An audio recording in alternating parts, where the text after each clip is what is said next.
Cheers to another one. Knives down. Aprons off. The last table is served. The station is broken down. Everything's labeled and put away. Your inventory is complete, and now it's time to meet me on the back dock, where all the most important meetings are held. Take a deep breath and enjoy a job well done. We chef. At ease, kick off your clogs, smoke them if you got them.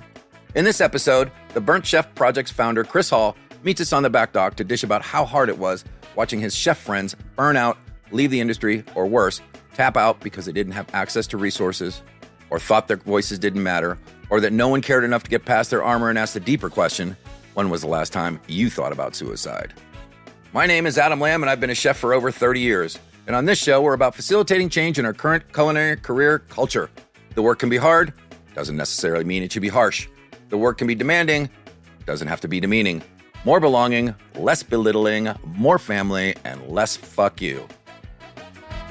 How about a nice cold beverage? Maybe one of these, one of us will have to bury the other aged Mexican-style lager from North Carolina's own Burial Brewing Company. You know, something to strengthen our resolve, get us moving, if not in the right direction, then at least with the right motivation. We? Oh, yes, chef.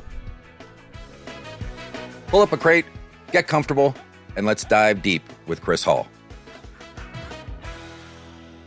I suppose really the whole reason why I started the Burnt Chef Project was just because, you know, I was having these conversations on a regular basis with, you're walking with a truffle, you're walking with, you know, your finest gold leaf, and your chef, friend, client, you know, whoever it might be, it just looks like they've been dragged through a bush backwards. And you're saying, like, you know, what's the problem? Oh, it's, you know, it's 80-hour weeks this week. Someone's let me down. You know, I've got stuff going on at home. You know, this is going on at work. It's constantly piling up on me. And it was just something wasn't quite right. You know, comparing it to my other backgrounds where perhaps you'd work 9 hours a day, you know, you might get a good half an hour, 45 minutes for lunch. You know, you knew when your breaks were. And I was just looking at this industry going, there's something fundamentally wrong here and it's not sustainable. And I saw even 2 years ago that this model is not sustainable. And, you know, thank God I did. And thank God I started to come up with some solutions for this and some guidance, because if I hadn't done it, COVID definitely would have, you know, put these wheels in motion.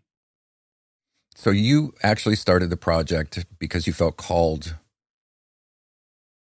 by the relationships that you were having, and just they were reflecting back just what a tough time they were having. And so you just took it upon yourself to do it. Partly, yeah. The other reason why I started it was because I'm 34 now, and when I was 29, I was having a real hard time with my mental health. I didn't know it. I just thought it was everyone else's problem and not mine, as we often tend to. Then, you know, it culminated in me going home out of the blue one day. You know, I was a captain of the local rugby club. I'm a married man with 2 children. And I went home. Thank you. Although sometimes, you know, it's a tough gig. Oh, please don't let my wife hear this. But I went home out of the blue and just asked my wife for a divorce. Completely sideswiped her, and she sort of couldn't understand where it was coming from. And in my head, for years, I'd just been building up that I wasn't good enough. I wasn't good enough to be part of a rugby club. I wasn't good enough to be accepted by my friends or my workplace. I wasn't fitting within my marriage. And call it a personality crisis, call it some degree of depression, but ultimately I'd hit rock bottom and I was at complete odds. You know, to the point where I was actually believing that when I walked around and looked at people walking through the street, but they didn't have anything going on in their head. And I was envious of other people that they had this big black space in their head. And here I was worrying about every last thing in my life on a daily basis and losing sleep over it. So I went to go get some cognitive behavioral therapy, which lasted for a couple of months. And it gave me this perception on life. And I realized that I didn't have any core values. And so that put me on a bit of a 2-year long life journey to try and establish who I was, but also what I wanted to do within life. And, you know, talking about my experiences with some of the people that I was working with just led me to recognizing that I wasn't alone in this, and that there were other people out there that could benefit from having this conversation, but perhaps certainly within a hospitality environment, it wasn't the done thing to do so, because, you know, it's a badge of honor. You got to be tough. You can't let the team down. Any sign of weakness, and that's it. You're thrown to the wolves. And for me, I was like, I don't want anyone else to experience, and I use the word experience rather than suffer, experience what I went through, because it's not great. There is light at the end of the tunnel, but yeah, so much of that could be helped through open conversation and dialogue. So yes, I took it upon myself, not knowing what I was doing, just that I wanted to raise some awareness through some black and white photos that I was taking. Yeah, they're brilliant, man. They're brilliant. Yeah. We see a lot of them on the website, you know, the black and white images of the chef's faces really uptight and close. And most of them are not smiling. No, you caught it. You caught them in good moments. So as you established these core values and really started to embody them, how did that change your relationship with your wife? That's a good question. That's a good question. Sorry, buddy. No, that's fine. My wife is a very strong character. She comes from a family of farmers in the West Country of Somerset who are very stoic, and that was one reason why I always second guessed myself, because I was looking at my father-in-law and my brother-in-law and going, Christ, these are men, you know. My father-in-law climbs trees and cuts them down for a living, you know, raises Aberdeen Angus calves, never complains. You know, he could cut his own arm off with a chainsaw, tourniquet it up, and still climb up a tree and finish the job, you know. And here I am, I get stung by a wasp over here or a yellow jacket, and that's it. I'm screaming and running down the hill. So it's taken a few years to rectify and rebuild bridges, and to also get some degree of equilibrium back, because what I was finding is that every single time my wife was asking me to do something, you know, do you mind doing the dishes? Do you mind taking the kids to school? Whatever it might be, I felt that it was a personal attack on me, and it just rocked me every single time. It put me off kilter, and it wasn't until I realized that I couldn't actually say, I could say no. I mean, in the most cases, you want to say yes to your wife and make her happy, especially when it comes down to your kids. But it was because I felt that I couldn't say no, and I felt like I didn't have a decision in it. So over a few years, we've managed to get that sort of equilibrium where I'm actually like, I can't do that. Yeah, I'm not able to do that at this moment in time. I'm not. And we've ended up coming to this. I would say this, as I say, an equilibrium now. It's an understanding in our relationship now, sort of 7 years on. Our anniversary was 2 days ago. 7 years on our wedding anniversary. We're in a much better place than we ever have been. That's awesome.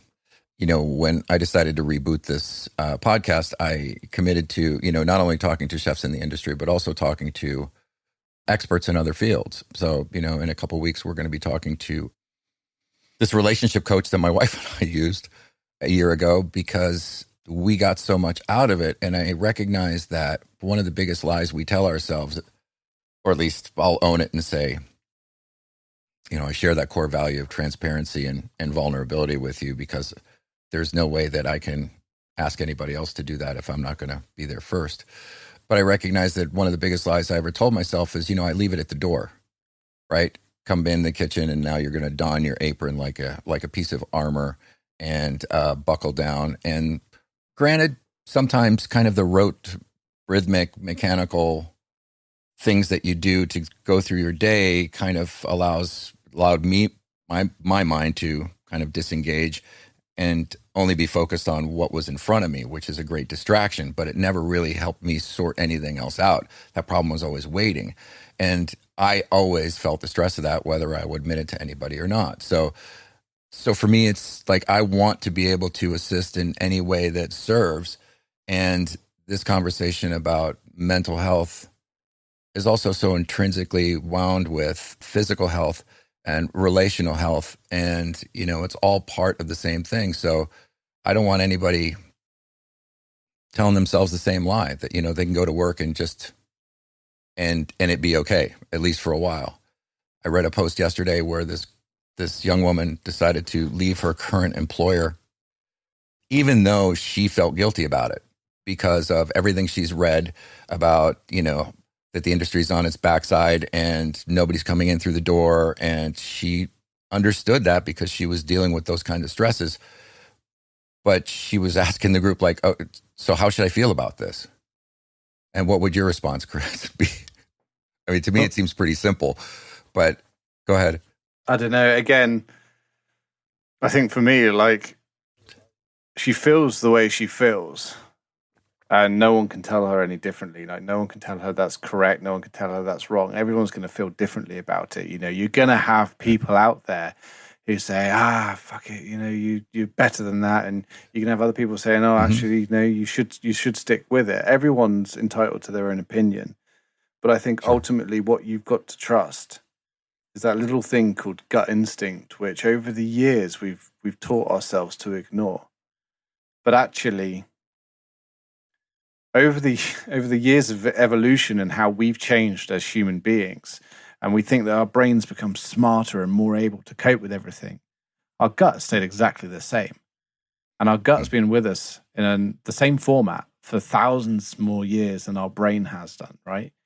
It's full of much, much more nerve endings. And I think the point I'm trying to make is that we need to start spending more time listening to our gut instinct. So if your gut tells you that you feel guilty, then you need to perhaps lean into that and find out exactly why is it that you feel guilty? Is it because you feel like you owe this employer something? In which case, you know, what is it that you owe the employer? And what do you owe yourself? You know, what is it that you need in life to be fulfilled and to be enriched? Yes, you need to pay the bills. Yes, you need to, you know, have purpose. But at the same time, do you need to have those things at sacrifice of your own well-being, your own physical, mental health, and also, you know, the relationships around you? You can have, and I think, again, we in this industry, we perhaps become a little bit blinkered, and we believe that we have to stay where we are because we're not going to get it as good as we've got in the current place. But the industry is the third largest sector in the entire world. You know, this is a profession that employs 72 million people worldwide. The chances are there's going to be another place out there that may completely blow your mind way open and offer you opportunities and balances that you have never even conceived before. I think that's great advice. You know, I'm a big fan of self-nurture only because for most of my career, I didn't even know what the hell that was. I thought self-nurture was, you know, hanging out with the boys and girls after work and, you know, having a couple pops or whatever else was going on in the bathroom. But as I've gotten a little bit long in the tooth, I recognize that could be just about anything, whether that's exercise or a hot bath or a massage or whatever. But I recognize that the people that are drawn to this industry are drawn to it because they feel something inside that they want to give. They want to nurture others. So very often we're putting ourselves way at the end of the queue as far as folks to take care of. And again, through my own experience, I would say that it's really hard to give from an empty cup. Yeah. And I think we take the whole service industry as almost a step too far. Like, let's not beat around the bush here. You know, if you're a chef, your job is to put someone's dinner onto a plate. You can dress it up in as many different ways as you want. You can make as brilliant bechamels or jus, or you can do whatever you need to and serve it up in as many different ways. But ultimately, we're serving people food. And I think that we need to just take a step back and understand that, yes, our jobs are in the service industry, but we also need to be responsible for servicing ourselves and servicing, you know, those around us as well. And I think that's one thing that, you know, COVID has really done very well, is it's given that spotlight effect to the fact that actually we haven't really been looking after ourselves so well. We spent so much time looking after other people that we're now in some pretty dire states when it comes to ourselves. So we just, you know, This is a lesson, a huge once in a lifetime, once in a generation time lesson that we're currently learning, and we're trying to find our way out of. Couldn't agree more. Couldn't agree more. Chris, do you have any final thoughts? You've obviously got so many going in your head right now. Mate, honestly, if I could even begin to try and articulate the route, I mean, again, everything that the Burnt Chef project has been built on is people telling me that I can't do things, it's never going to change, and that, you know, this is a problem that's here to stay. And so absolutely everything. The thing that really gets me, and again, this is about mentality. So the thing that really hurts me is I'm still too close to this at this moment in time. So when you get a message come through from someone that you failed because they haven't been able to use the service, perhaps your instructions weren't clear enough, or they weren't able to use it in the right way, and they tell you that you're no good, you should shut down, that you're not doing any good for the industry, that for me it hurts. But rather than look at that as a personal attack, which, you know, it has taken me a little bit of time to get over, I start looking at it as the why. Why is that the case? You know, what have we not done right? What can we do better in order to make our thing right? And I just think that for anyone that's listening out there and thinks, you know what, Chris, you've got this completely wrong, or you've not managed to do this, then please come, explain, talk to me. Chances are that if I'm wrong, I'll put my hands up. I'll say, okay, I didn't see it like that before. Great suggestion. You know, I had a lady, a lovely black lady. She came to me recently and said, "Why haven't you got any training on slavery and modern day slavery?" And I was like, "Well, why?" And she was like, "Well, this is the reason why." And it happened to my dad, and he worked in hospitality. And I was like, bloody great idea. Awesome idea. Like, I can't believe I missed it. I'm so sorry that, you know, that I didn't have this answer right. So I think that I'm human. I make mistakes. I'm not going to be able to solve every single problem at time, but in time we will do if we start working more together as an industry. This is the great thing about hospitality. We are a giant bloody team. We need to stop eating at each other and start working out how we can work together to fix this. And it might just be a small thing, like asking your KP where he went to eat with his family last night, or her family last night, and what he liked about that meal, and what influences he would like to see on the menu, and what flavors it involved. You know, it might be starting with something small like that valuing a member of your team. Or it could be saying to me, "Chris, actually, do you know what? This is a big problem within the industry, and I'd like to know either A, how you're looking to address it, or B, what can we do to get it fixed?" So it's not really a final point. I think it was more of a soliloquy, but ultimately I'm here to help, and help me to help you, and let's all work, get this together. You know, I don't want a massive gold star above my head for any of this. I just want to make sure that someone somewhere knows that they're not alone, and that. Well, that's why it's so interesting, because, you know, I had to search for you, right? Because it's not necessarily apparent on the website, right? So you can go all through it, and it's almost like the work is more important than who you are as an individual, or the individuals coming together to produce this. And I appreciate that, because what it says to me is there's very little ego that's involved, right? It's all coming from a very sincere place. And if I knew of another website, and I mean the website only as the front-facing portion of this, but I recognize all the work that went into that.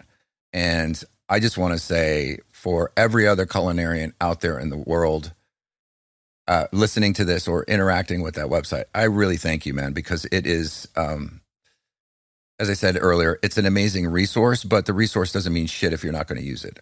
So I encourage everybody to get in there, dig in, find stuff that you like, find stuff that you don't like, you want to argue about it, you want to have a conversation. That's fantastic, because the reality is we are all in this together. We either rise together or we fall solely alone.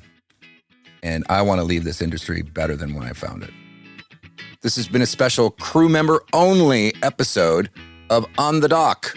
Can't tell you how much it means to me that you are part of the crew, stepping in and raising your voice to be counted. There's a new kitchen culture coming, and we all get to be part of it. It's what we always wanted to begin with. We'll be dropping new episodes soon, including Line Check, music to break the line down to. Here at Chef Life Radio, we believe that working in a kitchen should be demanding. It shouldn't have to be demeaning. It should be hard. It just doesn't have to be harsh. We believe that it's possible to have more solidarity and less suck it up sunshine, more compassion, less cutthroat island. We believe in more partnership and less put up or shut up, more family and less fuck you. Needless to say, we believe in you. Finally, consider for a second for all the blood, sweat, and tears we put into what we do that really, at the end of the day, it's just some stuff on a plate. None of it really matters. It doesn't define you as a person or make you any more special or less than anyone else. It's just a dance that we're engaged in, so we might as well laugh and enjoy every bit of it. Or didn't you know that the purpose of your life should be to enjoy it? Check us out at facebook.com/Chef Life Radio, Twitter at Chef Life Radio, Instagram at Chef Life Radio. Stand tall and frosty, brothers and sisters. Until next time, be well and do good.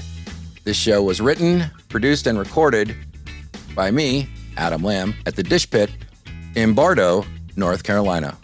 It's co-produced by Thomas Stephenson. Chef Life Radio is a product of Foodworks Media.